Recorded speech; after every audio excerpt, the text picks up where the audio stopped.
What's up, hi? Got an amazing video for y'all today. So we're gonna be talking about one of the most controversial topics in the astronomy community. Why isn't Pluto a planet? So let's start us off. So basically, Pluto, it was the ninth planet. It was the ninth planet in the solar system. It's very small though.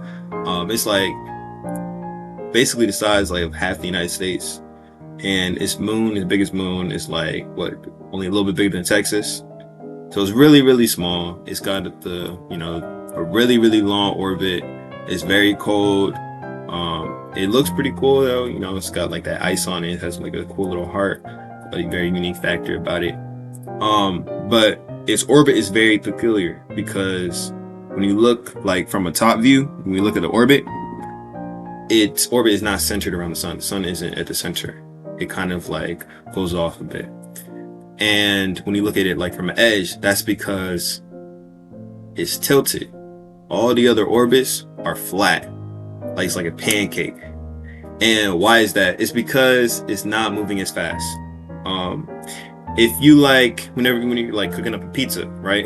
The person who's making the pizza, when he has the dough, he flips it up and spins it, right? Well, when you spin something, it flattens it out. So all the other planets that are orbiting the sun, they're moving so fast that they're flat like a pizza. But Pluto has other bodies, has other like astronomical bodies that are pulling on this the gravity is pulling on it. So it's not gonna have that perfect flat orbit.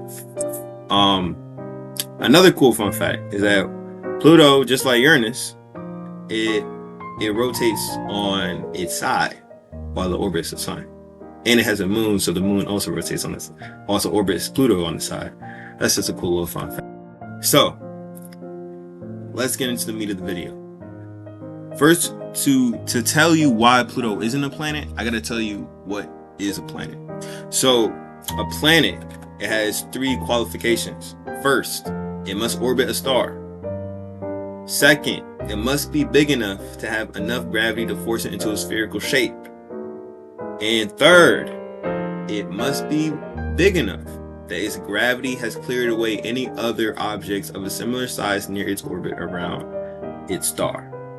So, we know number 1 is clear. And these are made by the International Astronomical Union, right? These are what these qualifications are made by. So we know Pluto goes around the sun, so that's number 1 check, right? Number 2, it looks like a sphere, so it has enough mass to be condensed into a sphere, right? It's the third one that we have trouble with, right? It hasn't cleared its neighboring region of other objects, right?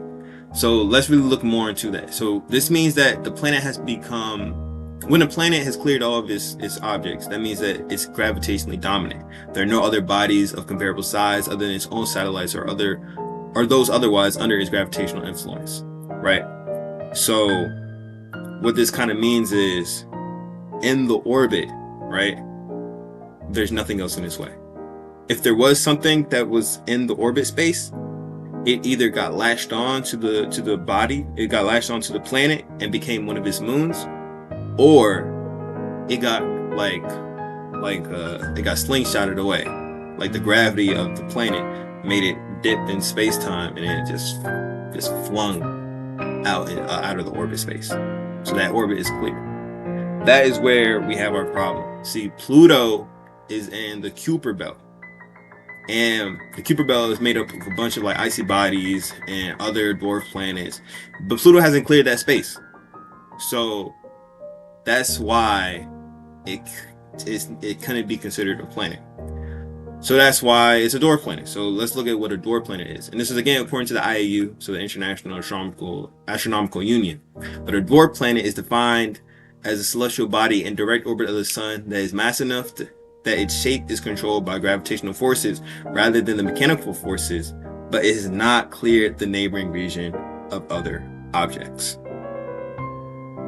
I hope this solves the mystery. So now you kind of know it's not just that Pluto's small. See, if Pluto was actually closer to the sun, it would actually be considered a planet because the orbit would be tighter and it wouldn't be going to that Kuiper belt. Funny enough, if the Earth, or even if Jupiter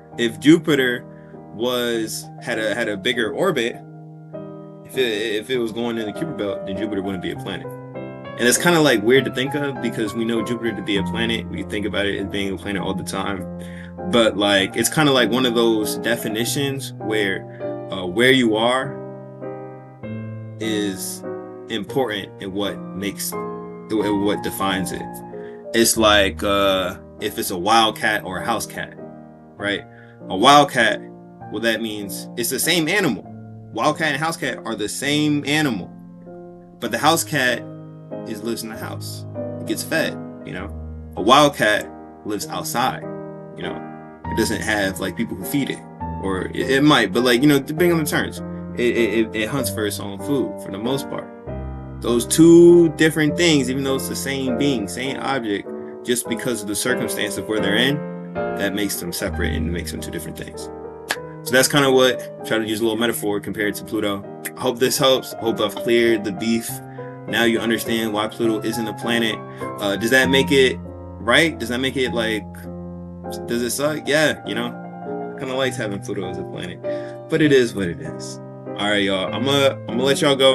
You know what I'm saying? If you like this video, go ahead and like it. Go and subscribe. If you have any more ideas you want me to see me talk about, go ahead and put it in the comments. If you didn't like the video, go ahead and like it. Go and subscribe.